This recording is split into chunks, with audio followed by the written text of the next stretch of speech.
The salary cap situation for the Pelicans, it's going to impact or limit every move they make going forward. We're going to break it all down in the Thursday episode of Locked On Pelicans. Let's go.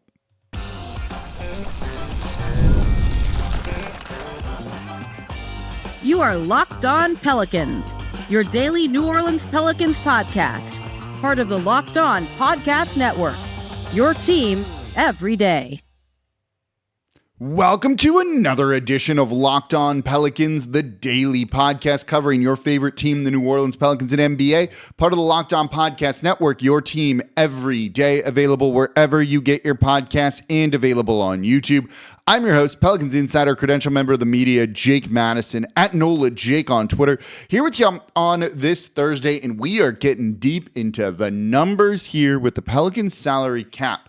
If you're a newer fan, maybe you don't know what the collective bargaining agreement is, what all the levels of the salary cap is, we've got the show for you, and we're going to relate everything to New Orleans and how it can help them make moves or limit them, prevent them from making moves and being active in free agency. Do they have the ability to build a contending team?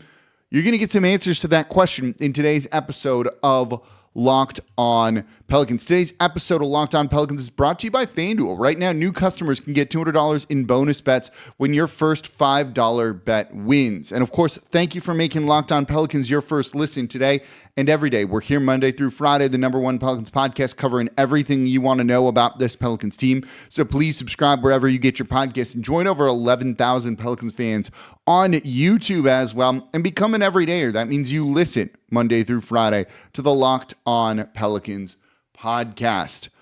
Okay, let's get into this. I've got a lot of notes on this one. I've got a couple of Excel spreadsheets up. We're getting a little nerdy with the numbers today.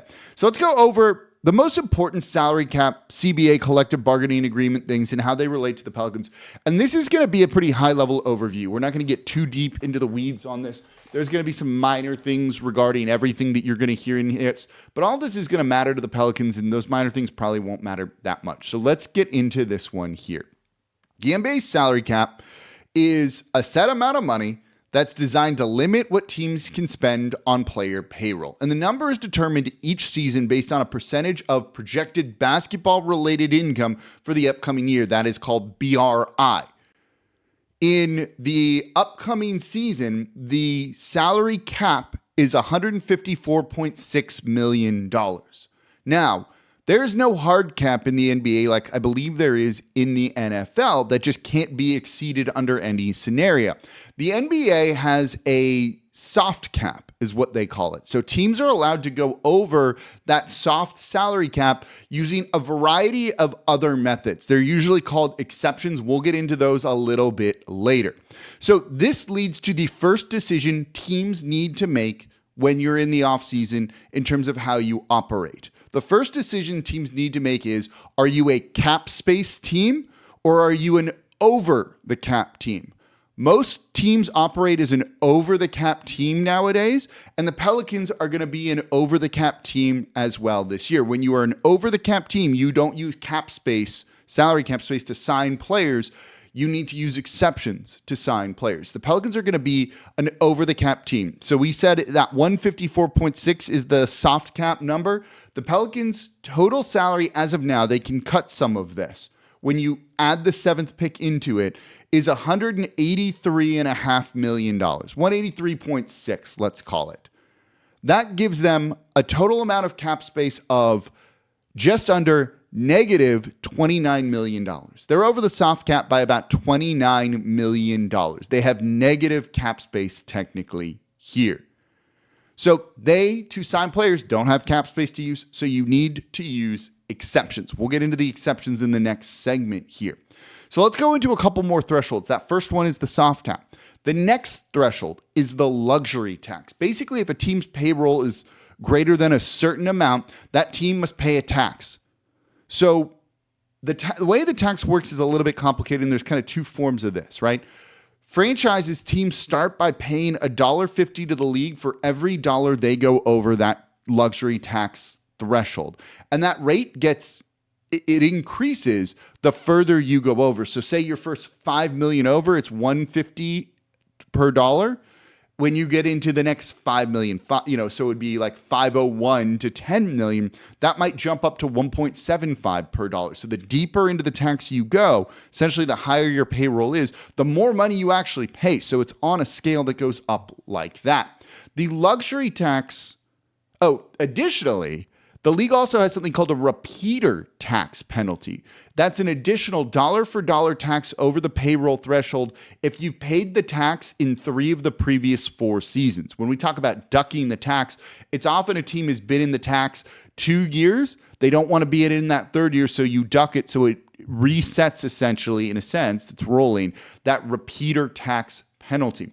The luxury tax threshold this year, we'll round up to make it easy, is $188 million.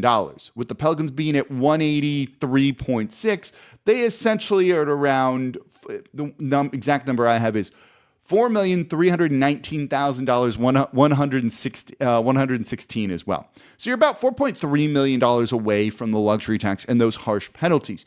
Keep in mind, the Pelicans are one of 2 franchises that has never paid the luxury tax at all. You want to do that when you have a contender, especially in a small market team like this. The Indiana Pacers aren't in the luxury tax this year, by the way. You want to do that when you're like, we're going for it and we got to have a high payroll to do it to keep our players. You look at the Boston Celtics, they are actually paying more in tax penalties this year than their actual payroll is, which is, I believe, the first time in league history that has ever happened. They have, their salary is about like $215 million. They're paying like $270 basically in luxury tax payments. Their payroll's coming close to, when you factor in the player salaries and all the luxury tax payments, $500 million. Pelicans right now are at 183. There's a massive disparity right there. So the tax number is 188. The Pelicans are about 4.3 million from it, but they can also clear some more room by waiving a player or 2. Worth noting here, and this is one of the reasons why the Pelicans haven't paid the luxury tax, is half the money collected from the NBA, from the tax-paying teams, gets distributed to other teams in equal shares. So when you hear them trading away multiple second-round picks or a second-round pick with Kyra Lewis Jr. or Daniel Tice to deduct the tax, it's going to save them the salary of the player, the tax payments that you would essentially need to make, which let's call it $150 per dollar there. So if a guy's $2 million, you're looking at him being a $5 million player if you're in the luxury tax because of it. And then, if it's $2 million over, let's say, and then you don't get the money that's the payout from the league, which is anywhere from $15 to $20 million. So that becomes like a $25 million swing all of a sudden, just for being $2 million into the luxury tax. There's 2 more levels you need to know about. The first, these are both called aprons. The first is the first apron. It's basically a number above the salary cap and luxury tax that, when exceeded, triggers restrictions on teams' ability to make certain player transactions. It's essentially designed to limit financial flexibility of teams with high payrolls and make you not competitive and thus break up your team. So it's designed to increase parity around the league. The first apron is $196 million this year. So the Pelicans are about $11 million from it. The first apron can be triggered not just by going over a certain payroll threshold, but by also doing other things, using certain exceptions. We'll get into those a little bit later. You don't really need to worry about that. The Pelicans aren't getting anywhere close to the first apron. But if you are a first apron team, you have no biannual exception. You have no non-taxpayer mid-level exception. You are not allowed to acquire players via sign and trade. You're not allowed to claim players off waivers if their salary was greater than the non-taxpayer mid-level exception, and you basically don't get to use traded player exceptions. So it limits what you can do, and thus your team stagnates, so you break it up. Look at the Boston Celtics this year as an example. But there's also a second apron. The Celtics are also in the second apron here, and that is even higher. The second apron is about, let's round up again, $208 million. So the Pelicans have about $23 million to that. They're not getting close to the first or second apron anyway. When you're in that, all of the rules and restrictions for the first apron apply, but now you're not allowed to aggregate contracts together. So when we get into trades in the third segment and the salaries often need to match, you can't take a $15 million player and a $10 million player and trade for a $25 million player. It becomes very, very restricted. You're not allowed to use cash to match salaries in a trade. You don't have any mid-level exception at all. And draft picks 7 years ahead are frozen and you can't trade them. So it limits basically what you're allowed to do. So given where the Pelicans are with negative cap space, say you want them to acquire someone like Reid from the Minnesota Timberwolves, who's going to be potentially could be a free agent. He's a player option.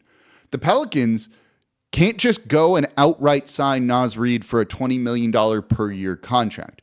You know, your negative cap space, $29 million. You can't just go out and sign Reid to whatever contract you and him agree to, and then he just plays for you. Which makes it kind of feel when you're $29 million over the cap that you can't do anything, right? Like, how do you acquire new players? What do you do here? That's where the exceptions come in. Let's get into that coming up here next in today's episode of Locked On Pelicans. Today's episode of Locked On Pelicans is brought to you by FanDuel. The playoffs are in full swing, and every night has incredible performances, especially if you're Tyrese Halliburton here. So whether it's a game-winning shot or a breakout player, there's never been a better time to get in on the action, and FanDuel makes it easy to stay in the game before tip-off and live. With player props, performance trends, and same-game parlays, fans have more ways than ever to play smart and win big. Look, if you want to bet on Tyrese Halliburton having another triple-double without a turnover, that was incredible. You can do it over on FanDuel. More than 11.5 assists for Tyrese Halliburton feels pretty good in a closeout game. Maybe you just want the money line, the spread, right? It's Pacers minus 4.5. You think they're going to get it done, or sorry, it's Knicks minus 4.5. I think the Pacers might just get this done on the road. I might take the points right there. And right now, if you're new to FanDuel, it's the best time. Head to FanDuel.com and place your first $5 bet. If it wins, you're going to get $200 in bonus bets. So make every moment more with FanDuel, official sports betting partner of the NBA, and get $200 in bonus bets if your first $5 bet with FanDuel wins. And thank you for making Locked On Pelicans your first listen today and every day. We're here Monday through Friday, the #1 Pelicans podcast, covering everything you want to know about this Pelicans team. So please subscribe wherever you get your podcast and join over 11,000 Pelicans fans on YouTube as well. Become an everydayer. That means you listen Monday through Friday. And if you are an everydayer, let me know in the comments down below. Let me know if the show's helpful for just understanding kind of the rules that govern transactions and how the NBA works. We're breaking down the salary cap here, what the Pelicans can do, what they can't do, what limitations are on them, because this rules all of this stuff. And you need to know it because the Pelicans, based on what we just said, don't sound like they'll be big players in free agency, right?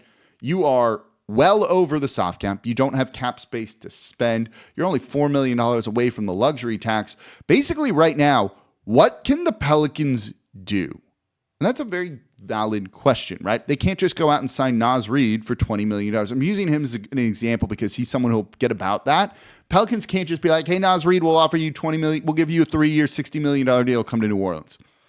Not allowed to do it. So how are they going to find impactful players to turn this roster from where it is to being a championship contender other than just health with Zion Williamson? They're going to need some stuff. So that's where exceptions come into play. When you are an over-the-cap team, remember I said that first distinction you need to make, that first decision you need to make, are we a cap space team or are we an over-the-cap team? Almost every team this summer, I think probably 29 out of 30 is going to be an over-the-cap team. So that's where exceptions come in. Exceptions let you exceed that soft cap, that let you get above that $154.6 million to spend more. And there are a variety of exceptions that let you do that. The most common one that you've probably heard in terms of free agency, though it can be used in other ways too, is the mid-level exception. But here's the thing. There's 3 mid-level exceptions. Did you know that one? So let's go through those and kind of what they mean, what the amounts are. The one that you don't see used a ton, but it's medium, is called the room mid-level exception. This exception is available to teams that are significantly below the salary cap and have cap room. You can sign a guy for 2-year contracts that starts at $8.78 million. The next one is for teams that are in the luxury tax, but below the second apron. And that is called the, where did it just go? The taxpayer mid-level exception. Contracts can start for up to 4 years, and they start at $5.685 million as the first year salary. That's it. And all of these contracts have 5% raises. It can't be $5.68 million the first year and then like $15 million the next year. It doesn't work like that. The most common one is called the non-taxpayer mid-level exception. This is the biggest one. You can sign players with first-year salaries up to a little over $14 million, and these contracts can be up for 4 seasons. So that's putting you, it's $28 million over the first 2 years. So you're looking at right around like $58 million contract for 4 years is some general what that would kind of come down to. Maybe it's 60 if we're rounding up. You can use that whole amount. Let's focus on the non-taxpayer mid-level exception because that's kind of where the Pelicans are. They're not in the luxury tax.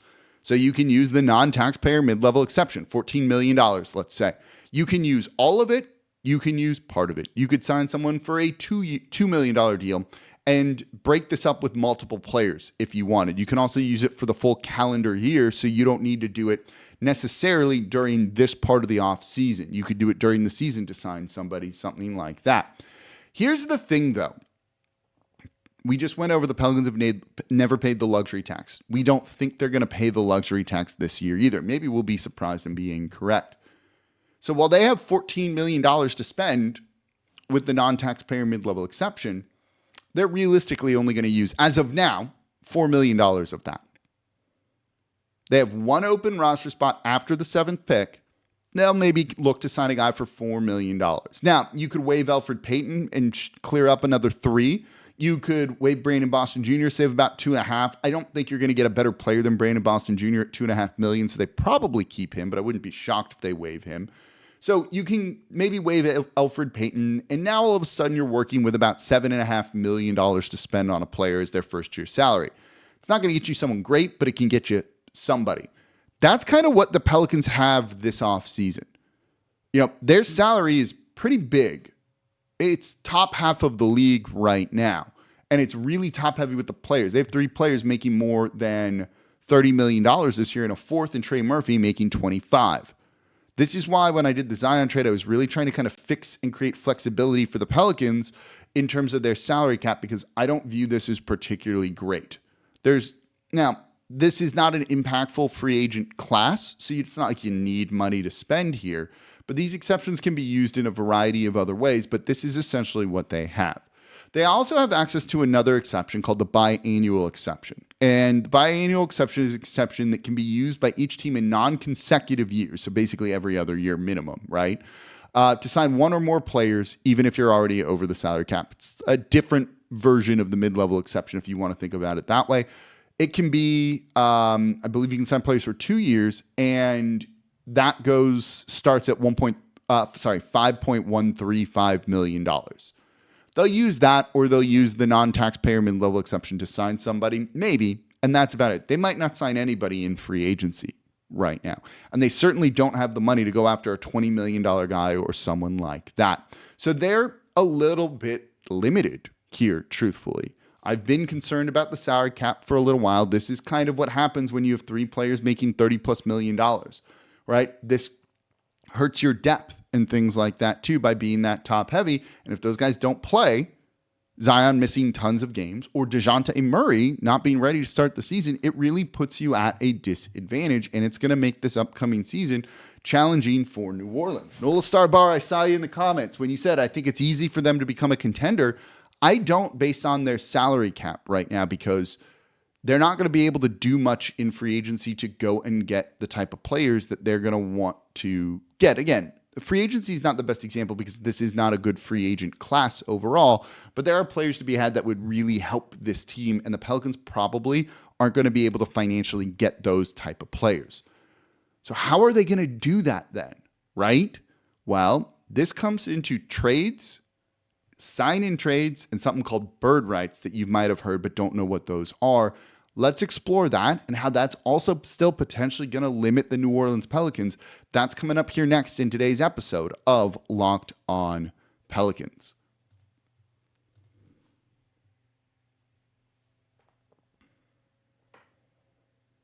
And thank you for making Locked On Pelicans your first listen today and every day. We are here Monday through Friday, the #1 Pelicans podcast, covering everything you want to know about this Pelicans team. So please subscribe wherever you get your podcasts and join over 11,000 Pelicans fans on YouTube as well and become an everydayer. That means you listen Monday through Friday to Locked On Pelicans. And if you're an everydayer, let me know in the comments down below. Again, let me know if this is helpful. We can do a show like this for like the advanced analytics, some of the statistics that I like to use, and kind of give you like a primer for that sort of thing, because this is important for knowing what moves the Pelicans can make or maybe why they didn't make a move in the first place. And they are somewhat limited here, at least in terms of spending in free agency. But look, basically every team's limited when it comes to spending in free agency, which will thus drive down those player numbers, salaries and all that, and maybe means someone that you wouldn't normally be able to get on that non-taxpayer middle-level exception, one of the three, is someone that you would be able to get. By the way, on that, you can only use one of those three. You don't have like three mid-level exceptions available. You have one of them to use. And it kind of depends on where you are in terms of salary and all of that. And even some of the limitations that you have if you're in those second or, that first or second apron, which the Pelicans will not be in any capacity. Don't worry about that. So they're not going to be big players in free agency, but we want to try and upgrade I'm pointing to like my spreadsheet here. What can they do? And that's where this gets a little bit more interesting, because you still have to kind of play within limitations of the salary cap and the collective bargaining agreement. So we're going to go back to something called exceptions. Bird rights is an exception. It's technically called the bird exception. A team can exceed the salary cap to re-sign its own free agent at an amount up to the maximum salary. A qualifying player must play 3 seasons for the same team continuously to obtain bird rights, which are named after the Boston Celtics wanted to re-sign Larry Bird and were allowed to exceed this. They were the first team to be allowed to exceed the salary cap to be able to re-sign him. This is so teams can retain their good players. If you draft really well and all these guys blossom and get big contracts, bird rights allows you to keep all those guys, and you shouldn't punish teams because you drafted well, essentially, right? There's also something called an early bird exception. This is not something we're going to need to worry about as much, though, factored in with Herb Jones and his extension a couple of years ago. Teams can re-sign their own free agents if they played for the team for some or all of the previous 2 seasons. You can then basically give them 105% of the average player's salary for the prior season, or 175% raise on that player's previous salary. It's not always used, but it's there. You don't need to worry about it too much.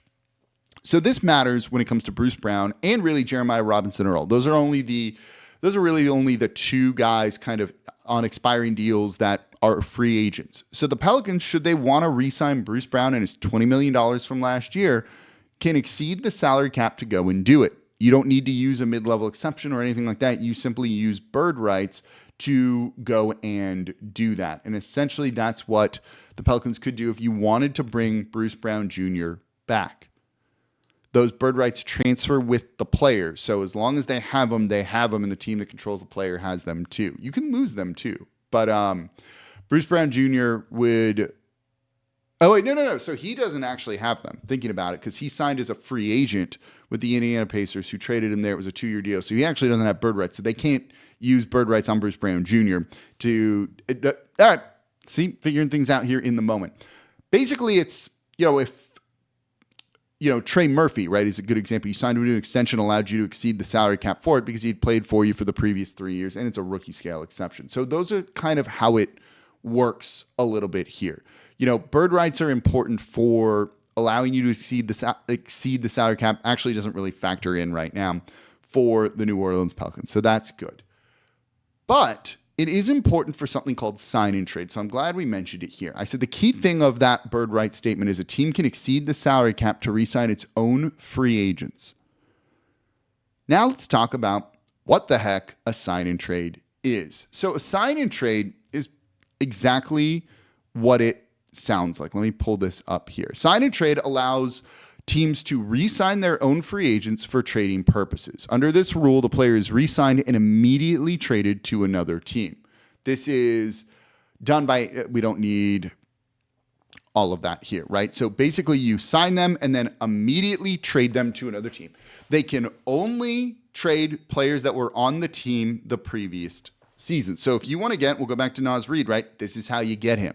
a sign and trade with the Minnesota Timberwolves. So Pelicans and Naz Reid meet. Like, yeah. 3 years, $60 million, $20 a year. And Naz Reid is like, yeah, let's do it. Pelicans need to go to Minnesota and go, we need you, or we want you to sign and trade Naz Reid to us. And then the team needs to, or doesn't need to, help make that happen. Minnesota could be like, yeah, we're not going to do that. And the Pelicans thus don't get Naz Reid. Now, this is where things get a little bit complicated in terms of salary matching when it comes to it. In NBA trades, for teams operating as over-the-cap teams, so basically every team this year, salary matching needs to be a thing. So basically, when a team trades players, incoming salaries must generally match the outgoing salaries of the players. It basically is designed to prevent teams from like stacking insane salary like that, right? And to not having like a skewed league. So if you send out $20 million, in general, you need to bring back about $20 million. There's some quirks to it, but we don't need to go into that right now. But it's generally in that range. It's usually you can bring back 125% on players above $30 million. So if you're trading a guy, like really drop things here. If you're trading out a $30 million guy, you can bring back some more money per all of this. It can be a little bit more on players below essentially $29 million. Doesn't matter here. So you could sign and trade Bruce Brown. Maybe, and we talked about this in yesterday's show. Maybe he agrees a deal, whatever the amount is, $15 million. You can trade him to that, sign and trade him to the other team because they're not going to have the cap space to sign him. And thus you get something in return. So one of the questions you might be asking is like, why would a team do that? Why would the Minnesota Timberwolves help the New Orleans Pelicans sign Naz Reid? We're just going to keep rolling with that example. And it's a very valid question here, right? So the other team can kind of benefit because they get something in return for a player that they would otherwise lose in free agency. You know, potentially. This year's a little bit weird given there's no cap space out there. So I think you might see teams playing hardball with this. But if you're trading Naz Reid for $20 million, maybe you can get a first-round pick or a second-round pick in return for a player that doesn't want to be there anymore, wants to go play for a different team, and was planning on leaving you anyway. That can be useful, right? Just additional draft capital or anything you get back. Something's better than nothing. But that salary also needs to match. So it's not just about the draft picks, and that's where it can complicate it. If you sign a trade Bruce Brown Jr. for $15 million, maybe he's like, I'm not re-signing with you. I'm going to go elsewhere no matter what. I want to go to this team. Can you make it happen? They'll send you two $7.5 million guys or one $15 million player. You know, for the Pelicans who have limited options to be able to fill out their roster, that's just getting a dude back's useful, right? This is why one of the things I've mentioned in the past is you need kind of like a tiered thing of salary where you have some of these mid-tier salary guys to try and create, you know, that you could package together to get a better player. Pelicans haven't really had that, and it's really created limitations on trying to figure out trades that they could do. So likely this offseason, New Orleans is going to be improving their roster or whatever they do through trades. That means the salary is going to need to match, though. Or if there is a big name in free agency they want to make a splash, they're going to have to figure out a sign-in trade. You know, for players, there aren't tons of benefits to this, you know, because the contract would, in theory, be the same as his current team versus the new team. Maybe the old team couldn't really do it. And it's easier to sign with them directly in free agency. But right now, that's not going to be a thing. At least over $14 million beyond the mid-level exception number. So a sign and trade is going to need to be agreed upon. But, you know, players might not want to do that because you might be going to a team that's weakened by giving up draft picks or players for this, right? Like that's a big factor into all of this. And it's going to lead to a really interesting offseason. But this is kind of the Pelicans' challenge here because of their salary. They don't have a ton of things that they can do. You can trade Kelly Olynyk at $13.5 million and get a player making close-ish to 20, right? You know, around 19 million. You're going to need to find that deal in the first place, though, right? Like, it's easier said than done, but that's what Kelly Olynyk gives you. If you package Kelly Olynyk and Jordan Hawkins, you can get to near $30 million, let's say, in a player, but it's going to kill some of your depth there, and you're going to have to give up draft picks to be able to make something like that happen. Teams are much more likely to request fewer draft picks and other compensation in a trade if you're trading expiring salary, because that money then falls off their books in a year. So you do that with rebuilding teams that are like, yeah, I don't want this player on my team long term. Attach a pick to it and we'll be fine. This is why I advocated for clearing salary cap space with expiring contracts, because the Pelicans don't really have that, and there's not going to be a lot of teams that have that. Well, Pelicans don't have it at all, but there's not going to be a lot of teams that have that, and maybe the Pelicans can take advantage of being one of the few teams in the market that can do that, and that's a great way to build up a war chest of draft picks. That's what the Oklahoma City Thunder have done.